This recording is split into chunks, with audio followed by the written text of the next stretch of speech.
What is up? Welcome to this week's episode of the Vanflip podcast. Today, I am joined by Jonny Davy, vocalist for Arizona deathcore, pig squeal, heavy metalcore band Job For A Cowboy. Welcome back, and welcome to the show, Johnny. How are you guys? Or how are you guys / just you? Just you. How are you doing today? I am excited to be here with the man, the myth, the legend, the lurker himself, David, today. I am beyond excited to speak with you.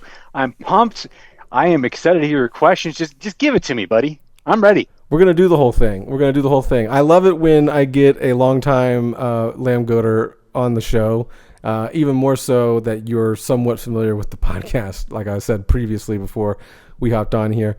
I enjoy that you enjoyed it, and I thank you for your patronage, even though I didn't, like I said earlier, I wasn't the creator, but I am the current guy at the wheel, so I appreciate you coming to the website and using it as your homepage or whatever it is to check your internet and make sure your internet's working. Yeah, I mean, I don't want to toot your horn here, but I've been a long time lurker myself on Lambgoat. I think, to be honest, that's been my main source of news in this niche genre since God knows I can't even remember, since my teens. So this is interesting. Yeah, I'm pumped. It's close to the heart. I would say one could almost say, not just me, but one could almost say, without Lambgoat, there may possibly be no Job For A Cowboy, since, you were probably finding a lot of bands that inspired you to make Job For A Cowboy, maybe on Lambgoat in the early aughts or early 2000s. That is without a shadow of a doubt true. I've witnessed many Lambgoat forum comments, a lot of Vanflip comments that I've seen over the years. So yes, I'm very self-aware of it all. Yeah. And now here we are, full circle. You're on the Vanflip podcast, just like everyone yearns to be at some point, I'm sure. Yeah, that it's a perfect title. That's for sure. I've definitely, I thought that when me and Alex, the original owner, were talking about, doing a podcast originally, and then I was like, well, it has to be Vanflip, and I think he was kind of gotta be. I think he was a little bit cautious on that, and I can understand why, but I was like, dude, there's no other kind of comment that kind of runs through the entire time that Lambgoat's been a thing. There's like a recurring comment after 16, 20 years. I wonder if you were to go back and went through the forum and calculate how many times the string of Vanflip occurs. I wonder what that number would be. Quite often. It's probably pretty astronomical. That number must be insane. Yeah, the ongoing running jokes, which I'm sure you're well aware of in the comment section and on the forum. They, a lot of people ask me where they come from, and I don't even think Alex knows where a lot of them come from. They just kind of happen, and then I think some have happened on my watch where I wasn't sure someone was saying something that was probably appropriate, and I was like, just in case, I'm going to remove it, and then it just becomes worse. So I've learned to just kind of let it happen, and not worry about where everything's coming from, I guess. I think it was the right choice. You guys went with the right move for sure. Yeah. Do you remember when the comments were taken away a couple years ago? No. Oh, yeah. Alex took the comments off for a little short period of time. Oh, I don't know how I feel about that. I don't know how you feel about that, but it's interesting. I probably, like you, think of the comments the same way as an early internet thing. The anonymous comments are an early internet, thing that was going on all the time. It wasn't just you had to have a verified account, this, that, or the other, like it is today. There was some anonymity back in the early Wild West days of the internet. And I think, with talking with Alex, being a part of Lambgoat for so long, that's got to be something that stays with Lambgoat, I think, for a while. So just from my understanding, there's a giant purge within the forum. Is that what happened? Wait, are you asking? Whoa. Yeah. Well, there's definitely been that many times throughout the history. Gotcha. So I wasn't aware. That makes sense. Okay. Yeah, they've definitely we've purged, not we've, but they've all left before for many reasons, one reason or another, and gone to a Facebook group or a Discord or, some other kind of thing that does its thing for a little while, a couple months, maybe a year, and then everyone comes back to the forum or whatnot. But currently we're seeing a lot of people just trickle back into the forum because they all left once I took over as part of screw me. So they were going to not visit the website. Everyone's mad at David, I guess. I This is guess. what it comes down to. I don't know. I may have like egged it on the forum because they're such genuine fellows over there. But Yeah. what can you do, man? No, it's the wild, wild west. You nailed it perfectly. But a lot of fun times in that forum, that's for sure. Oh yeah, yeah. There still are some fun times. Come on down to the Reviled forum, fellas, if you're listening to the ladies and fellas. But it's probably better just for fellas because it's a little rough and tumble in there. But anyway, Moon Healer.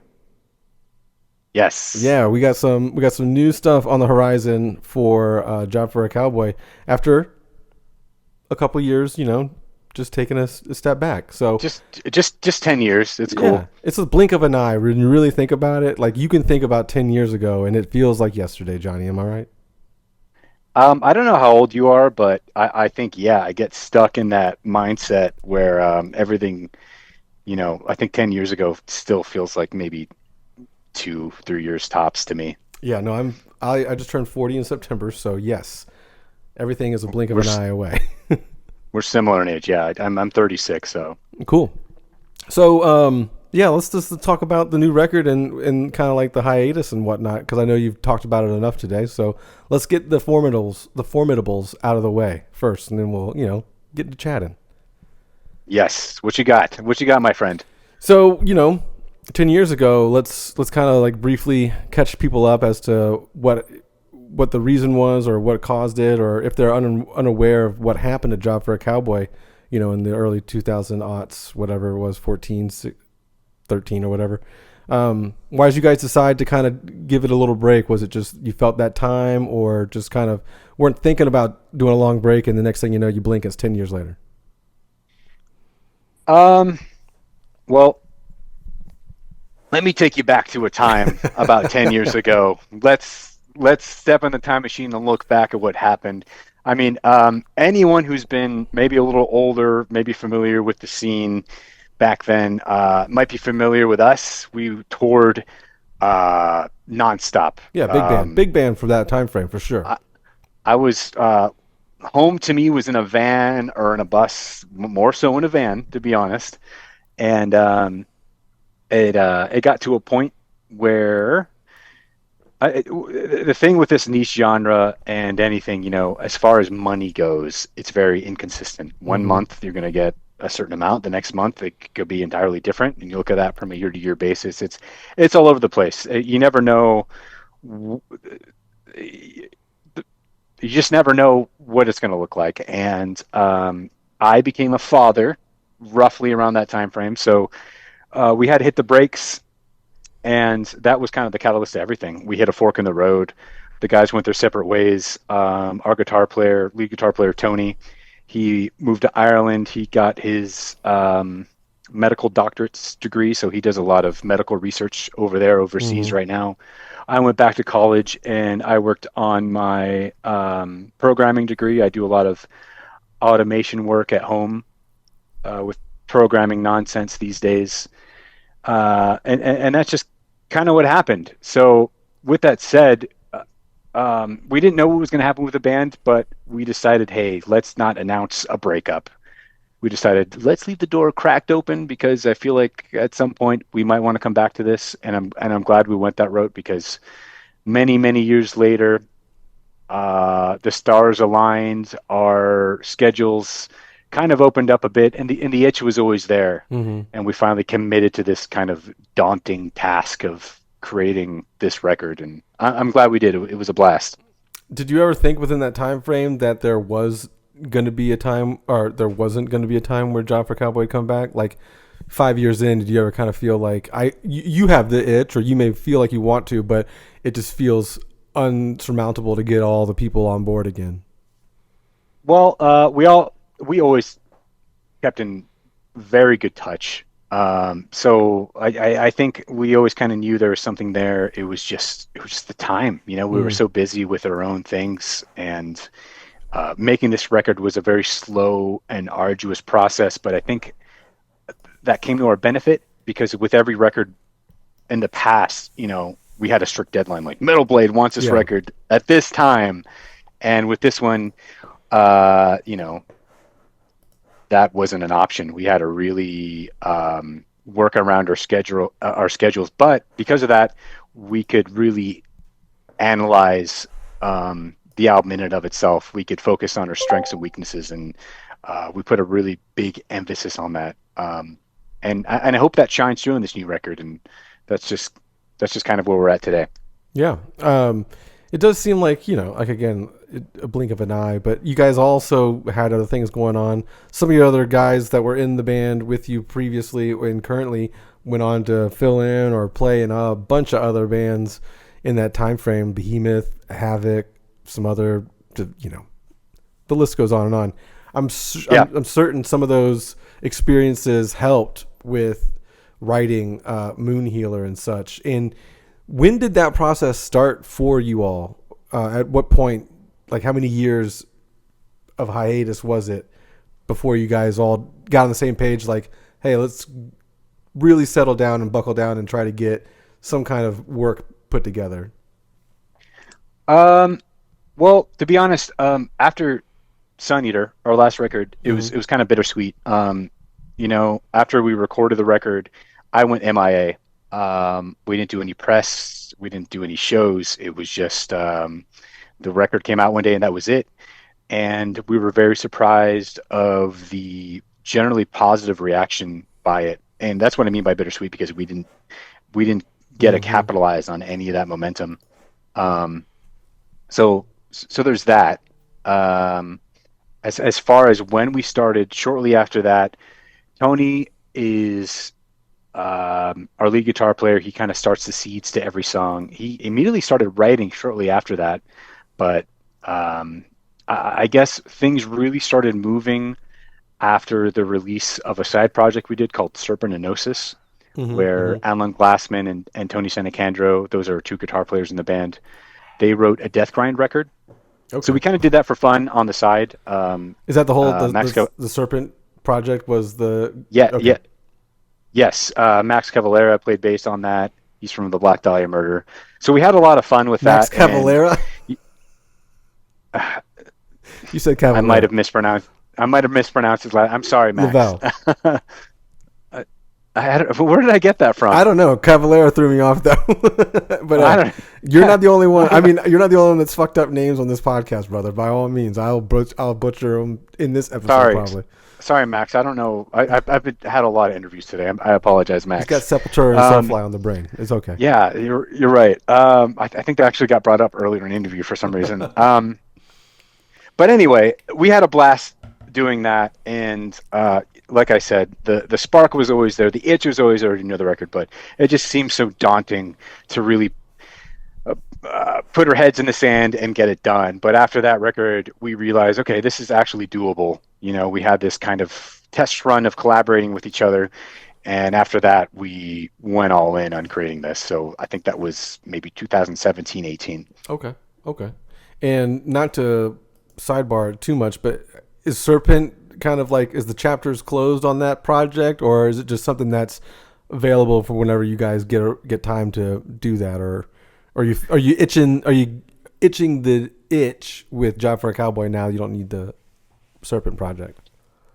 We're having a lot of fun doing this sort of stuff, and Alan Glassman is the main writer for that project.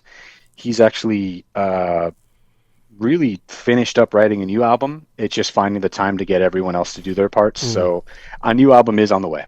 Cool. All right. Breaking some news for the goats. What's funny? I went to Lambgoat. I do go to Lambgoat. I went to lunch literally earlier today, and I was talking with somebody who's not necessarily involved in like heavy music or whatever, but they were talking about like pig screams out of all the things that they could possibly talk about at lunch today.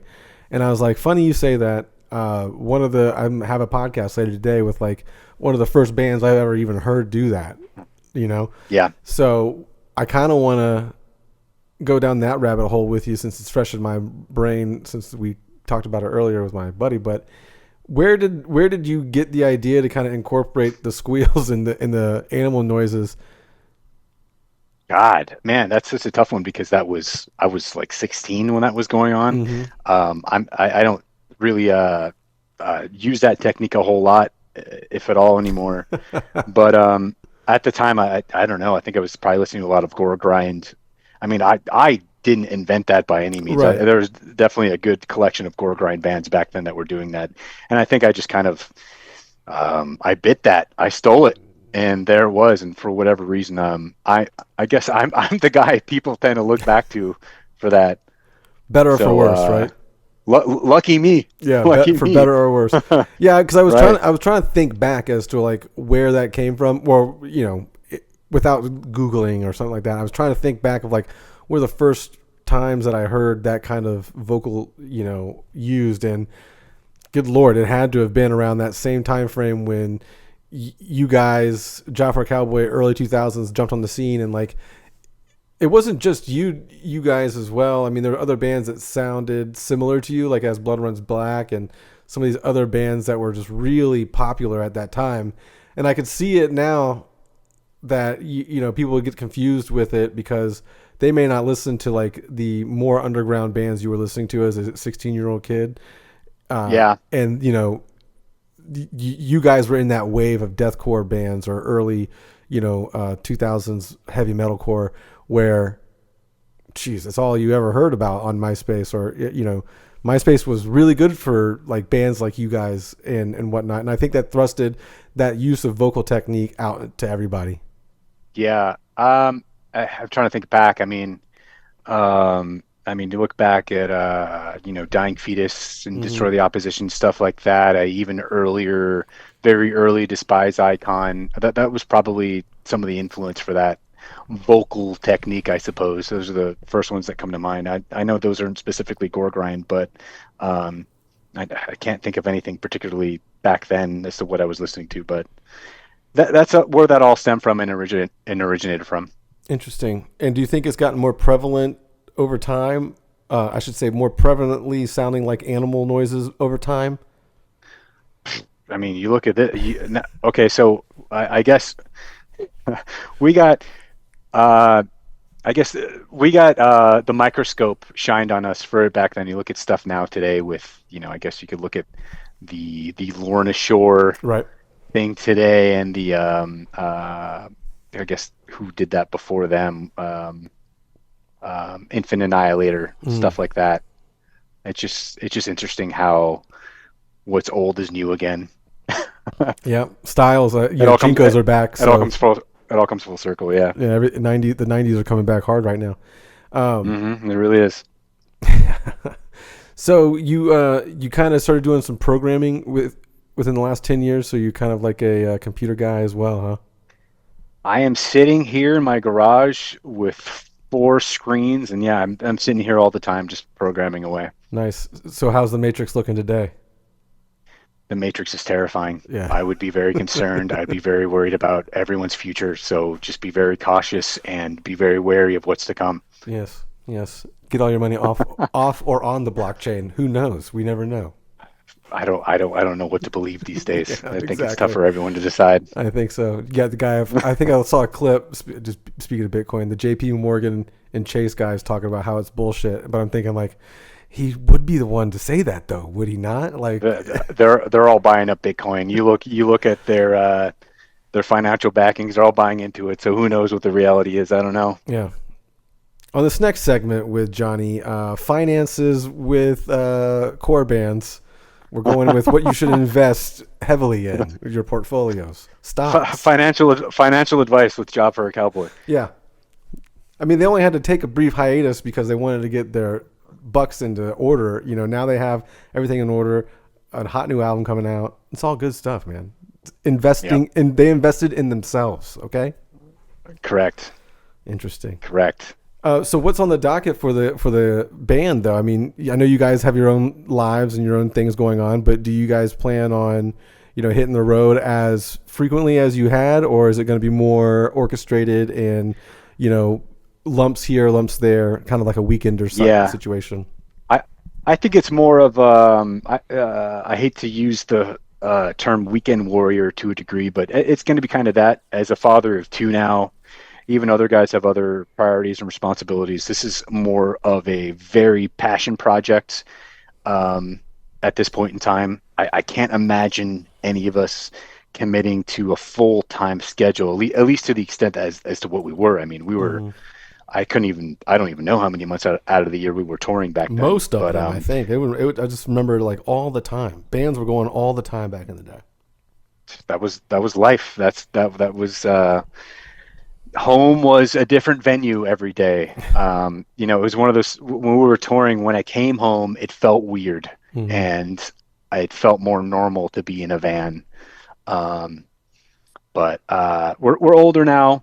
And as far as things moving on in the future, there's a lot of discussion, tours, shows.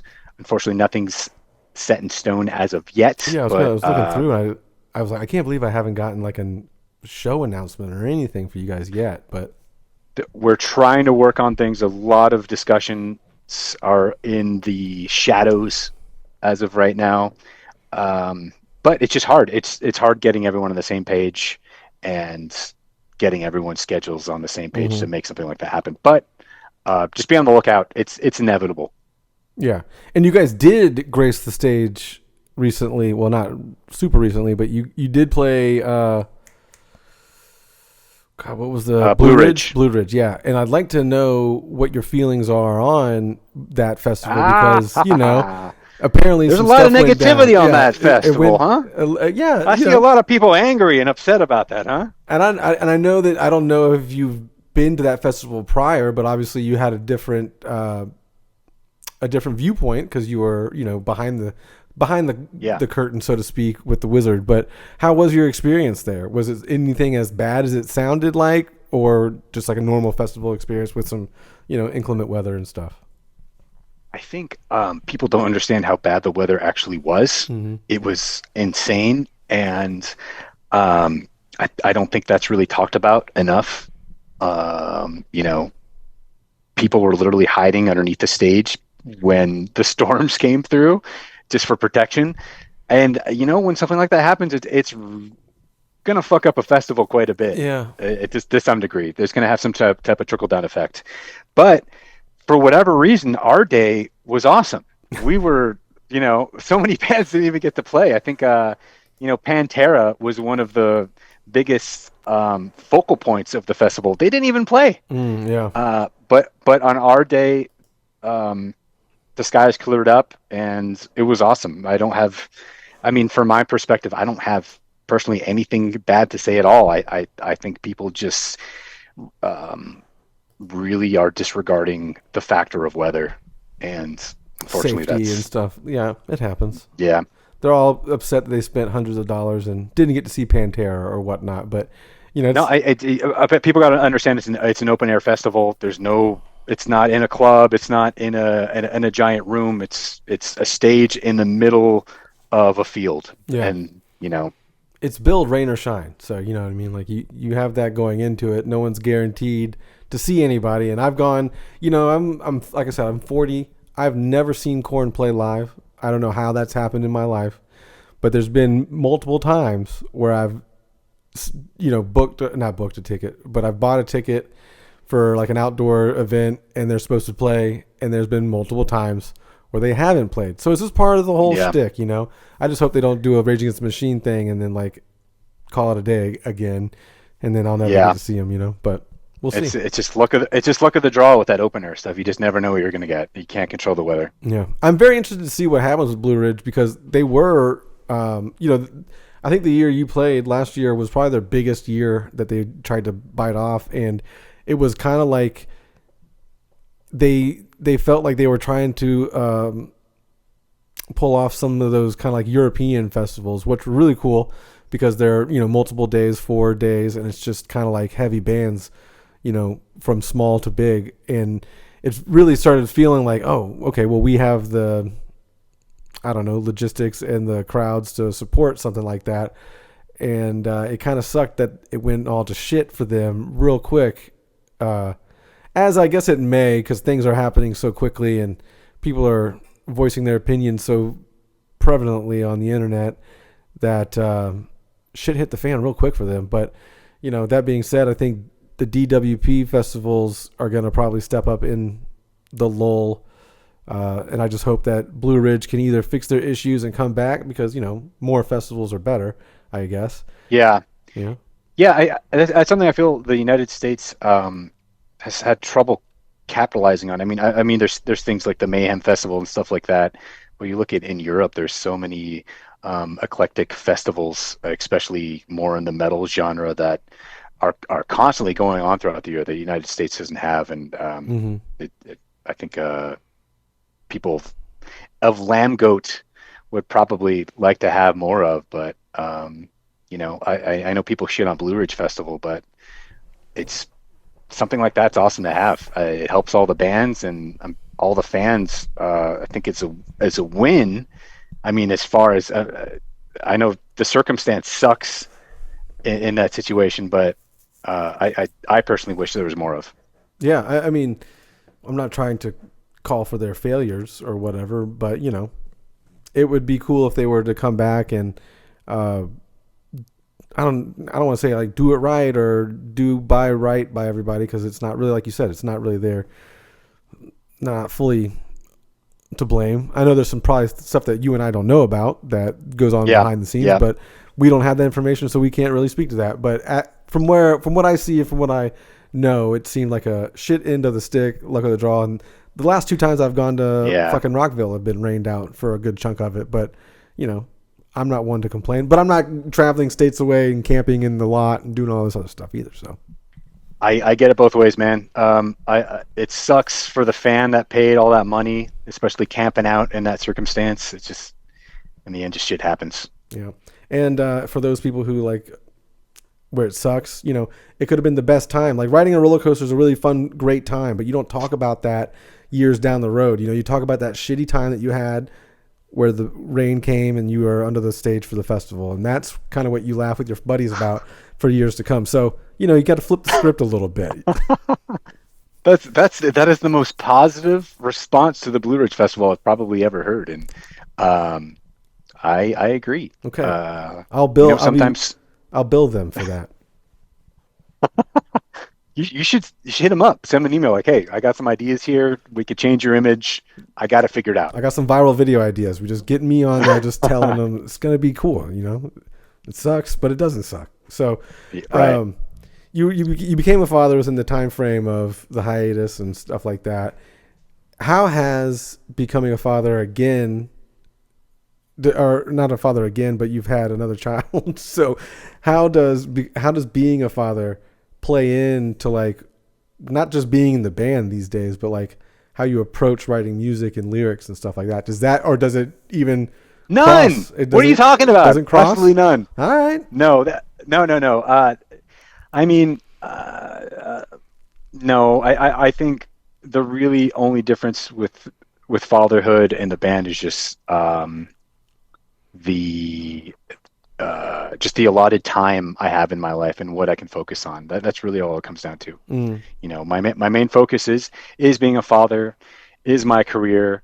I obviously always have an itch for this. I built this in my early teens with these guys in the band, so that itch is always strangely there, and I'm just pumped to still have that ability to.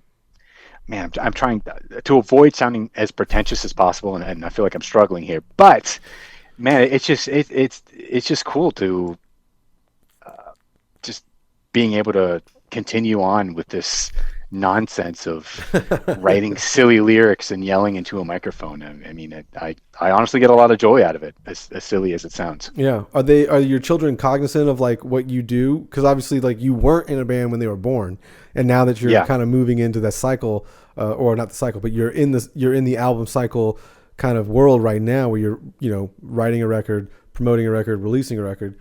Are they cognizant of like, oh, Dad's also in a band that was before me, or they're just like, Dad's doing some weird bar band in the guitar again, or in the garage, not guitar. I don't know what the fuck that was about. Sorry.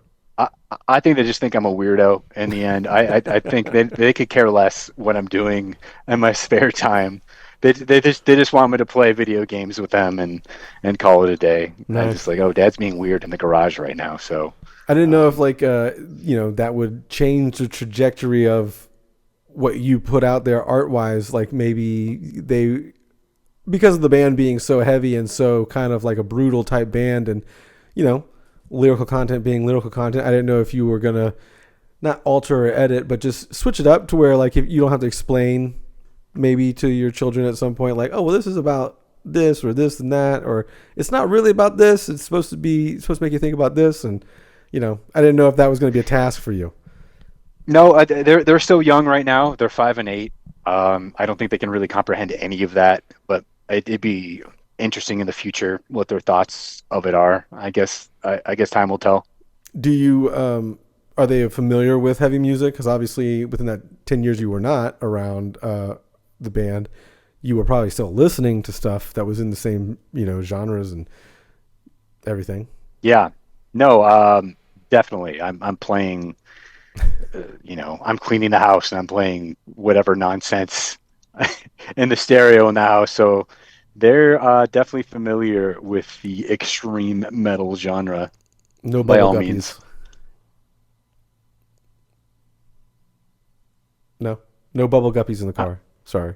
Oh, Bubble Guppies. I'm sorry. I think you cut out there. No, man, what are they? They're into Minecraft. Mm. That's their shtick right now.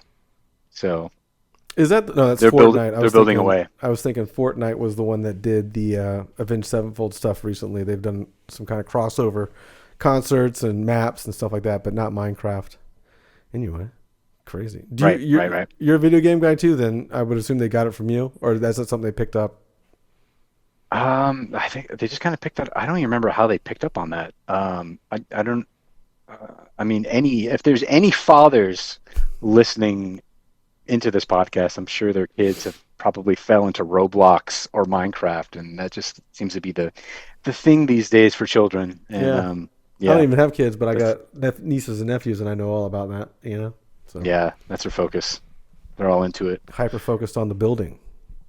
They are. It's actually kind of cool. It's I think I think a lot of that could be very beneficial as they grow older. Yeah, I definitely have played not Roblox, but I've played Minecraft for a little bit in the early days of it. But uh, I kind of gave up on video games until a couple months ago, and I bought a PS5, and it's kind of all been Oh, downhill again. oh God, what are you playing? Um, Man, Call of Duty. I'm just addicted to it, and Okay. I gave it up for. I think when I logged back on, it said last time I was on was 2016 on a Call of Duty game, and Yeah. it's weird how like instantly I'd start playing again, and the anxiety, the anger, and all the other stuff coming right on back real quick. As you're playing, It does. You it's get a crazy. shot. I've always a first person shooter guy myself. Like when I was younger, Yeah. I'd play Unreal Tournament and Quake. So Yes. if I were to play video games, I'd tend to fall in the first person shooter genre. Yeah. You're a PC guy, or do you console if you I'm have to choose? I am a PC Master Race guy myself. Yes. Nice. Are you PC or Mac guy? No, just PC. Okay. I prefer the Macs. Although for gaming, you have to kind of go PC because it's not. Right. Yeah, you can't really Kind of got game. to. Uh, so what other things you've been doing outside of programming and writing the new record? Like what else drives Davey in his day to day? Um, Honestly, that's kind of it. I know you Fatherhood don't have a takes lot up of so much time with time. being a dad and everything like that. I know the I time's just I just limited. ha I just have no time. But I mean, realistically, the band did take up a good chunk as far as creativity and just as a quote unquote hobby. I consider it more than that, but that's pretty much it. This whole time has just been hyper focusing and over analyzing this new record, Moon Healer. Mm-hmm. And that's coming out February 23rd on Metal Blade. Check it out. Check Yeah, it yeah. out. Check it out. There's a couple singles that are out. There's probably going to be a couple, shows and weekend tours in the next year. So check that out for sure. How was it? How was it? You recorded the album here in Florida, right? Or I did, yes. yeah. So how was working in Sanford? So that goes back to Jason Sukoff at Audio Hammer Mm-hmm. Studios. He's a very renowned producer and his very renowned studio. We have a really close relationship with Jason. Man, what can I say about him? he's an interesting guy. He's a spaz. He's all over the place. He's a very quirky guy. He's a tough guy to read when you first meet him. But we've worked with him 4 times now, and man, we keep going back to him just because he's. I personally feel like he's a masterful songwriter. He's an amazing guitar player, and even vocalist. We were writing a lot of technical and intricate stuff, and it's nice to have someone that can completely digest it and even pull it off himself as a musician. So we really respect and appreciate his input, and that's just he's the man. That's why we keep going back to him. Yeah, he's got a lot under his belt. He's worked with like Trivium and God Forbid and Black Dahlia. yeah, Black Dahlia. It's all over the place. Bury Your Dead. A lot of other people, man. Yeah. He's done a lot. Yeah, I found that was weird that you guys, well, I don't know where everyone lives, but you're in Arizona and Sanford's not too far away from here. But I kind of also, was thinking like, well, maybe they want to get in the whole like, death metal, Motherland. They want to get those vibes, because Tampa's not super far from there. But For Florida, yeah. I mean, we never really thought of that at all. We just really dug the production of all of his albums, and then it was just a bonus once we realized he's just such an amazing musician, and he gives so much awesome feedback. It's just, and not only that, we've created, like I said, we worked 4 times with each other at this point on 4 different projects.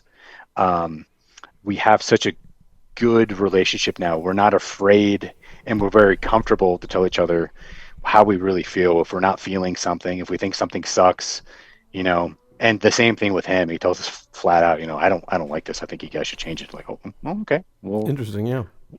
We'll change course and, try to make each other happy. I think with me being the last resounding founding member of the band, people generally think that, it's my way or the highway, but it's not like that at all. If there's something that we write and produce that any member or even the producer Jason doesn't like, it goes in the trash.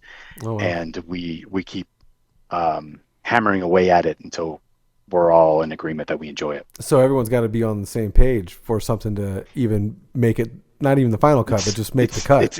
It's a pain in the ass. Yes. But I think it's a way to go. How much does Jason? Is he involved in like the writing process? Obviously, you guys show up with either songs in the bank or you guys work on songs there. But because you guys feel so comfortable and he's such a great musician, is there any input that he may add that you guys, added to the record, the final product? Yeah, absolutely. I mean, so generally what happens, we have a rough draft of the record.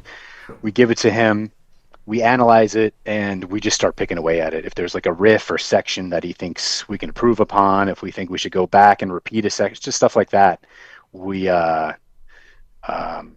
all of the above with him. So he's very much involved with the musical writing. He's almost a sixth member of the band when we're in the studio with him. Yeah.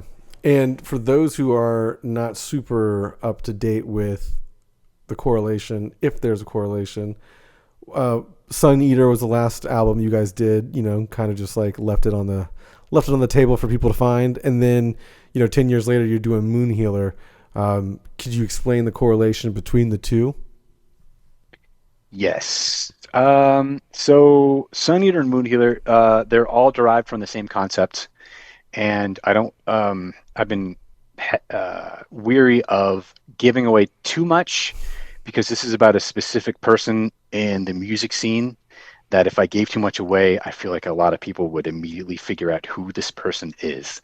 So I'm very cautious as to what I say. But long story short, Suneater was a collection of songs of a very close friend who dove very heavily in a vast array of hallucinogenic drugs to the point where I would consider drug abuse, I guess, might be the right word, where it's pulled out some inner schizophrenia, maybe some bipolar disorders, and it kind of really affected their life in a negative way.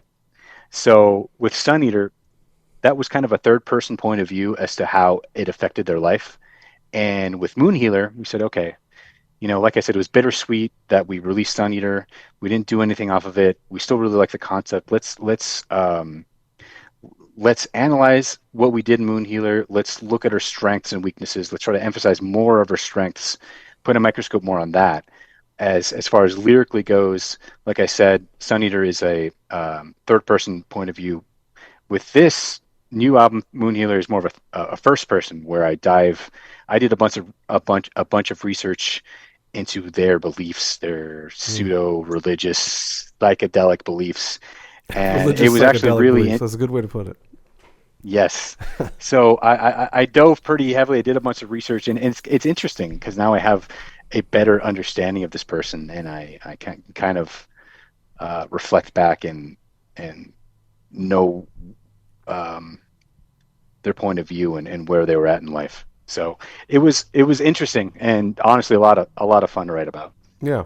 Speaking of hallucinogenic drugs and whatnot, how prevalent is that in like the metalcore scene or the metal scene? Like, because obviously you know that certain things are a little more prevalent, like drinking. Obviously, there's bands that are definitely been known to drink or do cocaine or smoke weed or whatever, but you don't really hear about a lot of bands like just going nutty on mushrooms or taking a lot of LSD and acid or something like that. Well, not necessarily in like your genre of music, I'd guess, but is that something that's kind of prevalent back in the day when you were kind of in the heyday? Not at all, man. It was just stick with the basics. I'm not going to name the drugs, but you could probably call them out. But nothing particularly on the hallucinogenic side. Which is weird because I would assume guys from the desert living in the desert would be more apt to that because you have like the surroundings and settings. And hey, I'm not speaking about us. I'm just talking about in general. I think I'm gonna hold back as to the potential drug use Job For A Cowboy has done. There might have been a bit of an influence in that in our past couple records. Just try to get a better understanding of this protagonist that we wrote about in these concepts of these two albums. But yeah, it's just a lot of drinking. When I was back on tour, it's just a lot of drinking and maybe a couple particular drugs that people would partake in. Yeah, back to touring and such, because you guys, will be playing shows in the near future, hopefully, and that you haven't announced yet. But it's gotta be tough. It's gonna be tough, I would assume, because you'll probably play festivals. I'll just go ahead and throw out. You'll probably play festivals, and you'll probably play like some headliner club show weekend things or whatever. It's gonna have to be a task to choose which songs you're going to play on your set, because now you'll have two albums that you have not played stuff live from for the most part to select from. One that's been in people's ears for 10 years without being able to see any of it live. And then you'll obviously be dropping Moon Healer, but you'll also have classics from, Genesis and other albums and such like that. So how much of a task will it be to create not only does a headlining set or a set that you would play for a full, time slot, and dwindling that down, and how much different would it be from a festival set where, people just want to hear like the banger, so to speak, and you only have 5 songs to choose from or 5 songs to play? Yeah, I mean, it's a bit of a struggle. I mean, with the older songs, it's kind of muscle memory at this point. Even after, however, God, many years, we haven't played any shows from touring. A lot of those older songs just come with ease. We've played them so many times. Not much has changed even after all these years. It's like it's embedded into our memory. With the newer songs, it's definitely a lot of work because we haven't practiced them. We haven't had a history of playing them over and over again in the live format. So as far as trying to figure out a set list, it's a bit difficult for sure, because it's almost the band's history, because of that, it's almost split into 2 parts. the older aspect where we've spent so much time on working through those again from the performance aspect, and then all these other ones where we haven't yet. So we have to just, when we're practicing, we're definitely practicing those newer songs quite a bit more than, stuff from our Doom EP if we do end up playing those, I'm sure people are going to be yelling it in the crowd. How often do you guys get together all at once? Never. Are you kidding me? I was about to say, it's probably very difficult to do. But that it's okay though, because we're so familiar with each other as musicians. It's easy. I don't know. It's difficult when you work with somebody new because, timing and whatnot, but we have our timing down. Like, we know if there's little subtle things, like, someone just gives you a look, or it's hard to explain. It's just, once you're playing with a bunch of guys for so long, it's some things come as second nature. It's kind of hard to put into words. I gotcha. There was one thing. Oh, yes. So your first show back in X amount of years was Blue Ridge. How was that, like, walking on stage? Because obviously, like, also that was like billed as like one of the reunions, right, for Blue Ridge, and that's kind of what these festivals are kind of becoming known for, is kind of like, who can throw the most money at this band to get them back together. So I'm not saying that was you. I'm not saying it wasn't you, but I'm just saying you were one of the bands that was reunited on the stage. So how was it for you guys walking out on, seeing the crowd and such? Nerve-wracking, to be honest, especially playing in front of that big of an audience. But I almost find it easier sometimes to play in front of a bigger crowd than a more intimate crowd. Yeah. And I don't know why that is. I think you lose everyone. Well, you lose the faces in the crowd. Like, they're there, but they're not as prevalent as like 10 faces to 10,000. Really there's that, and I kind of look at playing live, especially in this genre, kind of like pro wrestling. If that makes any sense. A little bit. I look at us as pro wrestlers on stage. So when there's a bigger audience, you could kind of ham it up a bit more and not be as self-conscious as to what you're doing on stage. As I feel like when you're in a more intimate crowd, you kind of have to read the smaller audience a little bit more as to what would be acceptable. And with the big crowd, you just be a complete goofball, as long as the guy, however many feet back, can kind of get a general sense of what you're doing. It's a win. But no, it was definitely nerve-wracking for Blue Ridge. But as soon as the first note hit, it was I was beamed up into some sort of time machine, and I was right back where I was 10 years ago. So yep, that's kind of how it works. That's kind of what I felt. But obviously, there were probably some pins and needles and anxiety leading up to it, because you don't know. You haven't been on stage in X amount of years. You're flying across the country to play some festival you've never probably been to, and you don't know what the audience is like, or the crowd will be like, or next thing you know, you're behind there walking up. There's just one goal. Just don't train wreck. Don't train wreck a song. That's what it comes down to. Just get through it. Yeah. Was there any mishaps? Was there any like borderline train wrecking going on? No, it was smooth sailing. I couldn't have wished for a better reunion, quote unquote, show for us. It was great. Yeah, that's awesome. Again, hopefully those announcements come sooner than later. Mm-hmm. I'm not trying to call you out, but I've noticed in talking with you for the last hour that you are also one that sways back and forth. Okay.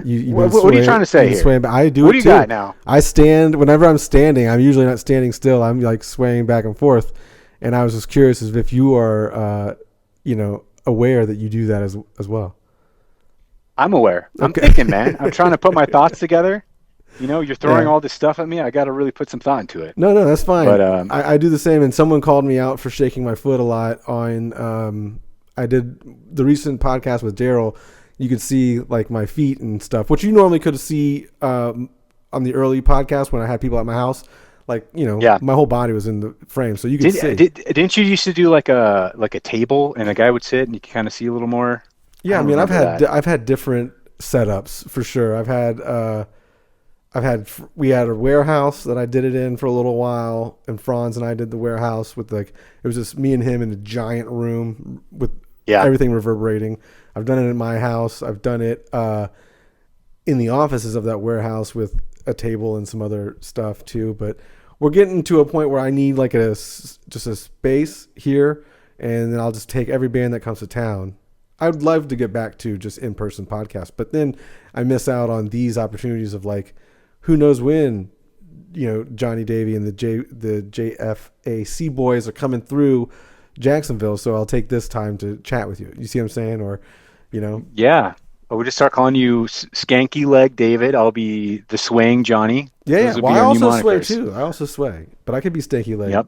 I listen to rap and Southern rap, so I know I can Stanky Leg too. I can do the Stanky Leg, but no, that was just interesting. I saw you do that, and then it just, I wanted to mention it, but I didn't want to call you out.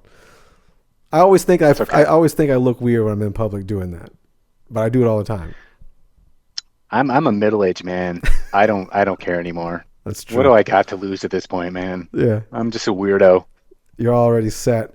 So do you, when is it a work from home programming job, or do you have a place where you have to go in and like socialize with other people?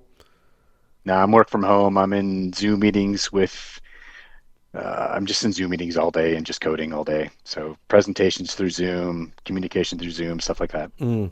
And when this album cycle stuff started rolling around and you started writing an album, and did you have to tell anyone at work, be like, hey guys, so like 10 years ago I was in this crazy ass band and we're kind of like doing some stuff again, and so I know you think I'm like the nerdy programming guy, but you might see a different side of me that will make you think of me differently? Yeah, it's funny. There's been I've worked for some companies and worked with other companies where they realized who I was. And so that's always been a bit strange, and it just makes you realize how small the world is, I suppose. Yeah. They come out there sometimes. I actually got a guy on my team right now who was very aware of the band, and he was super pumped to hear that we're putting out a new record and playing the Blue Ridge Festival. So it's just odd, I guess is the best way to put it. Yeah, I definitely always say this world, it's very small, and it's weird because I run into people all the time, randomly. Like I've said this a million times before on this podcast, but Frank from Hate, Breed, and Integrity, I ran into him and Tony at a Rays game in Tampa, and Frank's a big Rays fan, cool. And I'm a Rays fan, and I was like, fuck, dude. And I'd already had him on the podcast, so we just kind of watched the game together. But then a buddy of mine was in Buffalo, or Niagara Falls, Buffalo area, right after Furnace Fest, and ran into Nick of, It Dies Today, just at the wing place, and it's just like weird. I know. It's there's not a whole, in the end, there's a lot of people doing this stuff in the death metal, hardcore, metalcore scene, but, once you see them, there's not a whole lot of them out there, so you can recognize them pretty easily. Yeah, for sure. We all have the same uniform on. Right. I know. We're all black shirts, tattoos, so. Yeah. Do you still get tattooed? I did yes, I started got some work on my left sleeve, I think about 6-7 months ago, so still getting tattooed. Still, I don't know why I'm still doing it, but well, at this point, there's no reason not to now. You'd already kind of got. Did you have any job killers previously, like knuckle tats, or hand tats, face tats? No, I've intentionally avoided that. Getting the hand tattoos, neck tattoos, and it's funny now that I just work from home. It seems to be more and more accepted now. I feel like I could go full range. It wouldn't affect my career by any means. Yeah, it's just funny how it worked. It's also strange where it's become more acceptable that anytime I see someone with tattoos like that, I just instantly assume you're from our world. But I don't know. You can't anymore, man. 33% of the time I'm right. That's it. 33% of the time I'm right. The 2/3 time I'm wrong. They just like tattoos. You look at guys in pop today with face tattoos and rap. It's just everywhere. So yeah, who would have thought? It turned to this after. Yeah, it wasn't like that 10 years ago. That's for sure. No, 10 years ago is when the last time I got tattooed. But I've been wanting to get my arms done. I have like my leg. I have some tattoos on my arm, but I want to get sleeves done. I have a leg sleeve, and a chest piece and stuff like that. But I'm just like, fuck it, dude. I'm 40 now, and I've like you. I didn't want to get like job killers or anything like that because I was like still in the workforce, so to speak. But now that it just hurts. It's not fun. Yeah, but they have the numbing cream now. Now you can get that numbing cream. Is it just ego? Is this why we're doing this? What's going on? Like, why are we still doing this at our age? Because I'm a peacock. You know what I'm saying, Johnny? And I need to fly. I need to be seen and fly. Okay. Yeah, you got to get the ladies, I guess, somehow. And I have, I can put Lambgoat on my knuckles, and it would fit perfectly, dude. Like, come on. Oh God. I wonder if anyone does have a Lambgoat tattoo. I would assume if Alex doesn't have one, I hope no one has one, but we'll see. If you got Lambgoat on your knuckles, I really hope the Lambgoat forum would go to town on you. That's for sure. Well, I have news for you and everyone else. They already currently do go to town on me, and it's all good. So it's funny sometimes. We'll end on this. We'll end on the comments. Sometimes it's funny because there are a few bands that have issues with the comments, and they are vocal about it. And what's funny is I think the only people that mention the comments online or publicly are people that don't like them or whatever for one reason or another. But I have to say that in private, whether it's through message, through conversation, through whatever, I get so many compliments for the comments, and that's what awesome. That's what people don't see. So whatever. I mean, no, it's been I couldn't tell you how many hours I've spent in the forum reading stuff. It's always been a fun place. I mean, I understand how people might get upset about some of the things people say, but it's a land of trolls, and maybe you and me are a bit of a troll ourselves. No, for sure. And you know what's funny about that? I literally boiled it down in the last couple of months, and I thought about it because I was like, I replied to everything online as a Lambgoat forum person or a commenter, and that's just from back in the day, like. Because it was, and again, it's just like really bad comedians trying to tell really bad jokes and get laughs. That's all that is. But, like whenever I see something on Twitter or on Facebook, I just instantly pops in a comment that you would probably put on like Lambgoat. And I'm like, I can't do that. So it's weird how it's like molded how I see the internet from back in the day. So, yep. But you and I both were raised on internet forums, so it's a different time. I totally get it. And I appreciate that bands like you, or like you and bands like yours, can roll with those punches and understand what they are. Because obviously some bands, newer or not maybe older, but not as well versed in the world of Lambgoat, they find we're veterans. Yeah, we're veterans, man. We get it. Nodding the hat to you. Nodding the hat. That's a great thing. I appreciate it. And I like it when bands make fun of the comments too. Like Escuela Grind just did a big, not a big shirt, but they released a long sleeve shirt with some comments from Anonymous on there. That's awesome. I thought it was funny because they are a band that gets a lot of comments about them for the kind of members they have, the kind of music they do, female fronted band, yada, yada, yada. And they just take it and roll with it. And I think that's the exact thing that you should do. I think you should. I mean, in my, I look back at me. It's a little weird in hindsight as far as gatekeeping and elitism goes. I was a bit of that myself, by all regards, in my 20s,